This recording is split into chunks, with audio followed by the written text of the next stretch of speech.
टॅरिफबाबत American supreme कोर्टाचा निर्णय अपमानजनक, माझा प्लॅन बी तयार, अमेरिकेचे राष्ट्राध्यक्ष डोनाल्ड ट्रम्प यांचा इशारा. जागतिक व्यापारामध्ये मोठी खळबळ.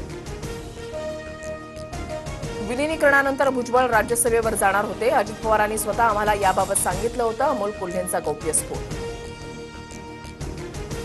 छगन भुजबळांची अनेक वर्षांपासून दिल्लीमध्ये जायची इच्छा, ज्येष्ठांसाठी राज्यसभा योग्य सदन. अमोल कोल्हेंच्या गौप्यस्फोटानंतर संजय राऊतांचं वक्तव्य. राज्यसभा निवडणुकीच्या 7 पैकी 6 जागा महायुतीच्या येतील. 1 जागा विरोधकांना, ती जागा कोणी घ्यायची याबाबत ते ठरवतील. मुख्यमंत्री फडणवीसांची प्रतिक्रिया. राज्यसभेसाठी शरद पवार इच्छुक, त्यांच्या आणि पक्षाच्या भूमिकेवर निर्णय होणार. संजय राऊतांची प्रतिक्रिया.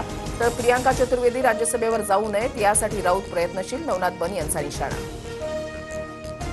एकमेकास सहाय्य करू, अवघे धरू सुपंथ हा मंत्र आघाडीनं जोपासण्याची गरज. राज्यसभेवरील जागेवरून काँग्रेसच्या हर्षवर्धन सपकाळांचं वक्तव्य. राज्यसभेच्या एका जागेसाठी काँग्रेस आग्रही. ही जागा शिवसेनेचीच. राज्यसभेच्या जागेवरून आदित्य ठाकरे ठाम, तर काँग्रेससोबत कोणतीही चर्चा झाली नाही. आदित्य ठाकरेंची स्पष्टोक्ती. प्रत्येक गोष्टीला एक्सपायरी डेट असते, सत्तेमध्ये असणारा नाही एक्सपायरी डेट. काँग्रेससारखीच यांचीही परिस्थिती होणार. काँग्रेसचा दाखला देत राज ठाकरेंचा सत्ताधाऱ्यांना इशारा.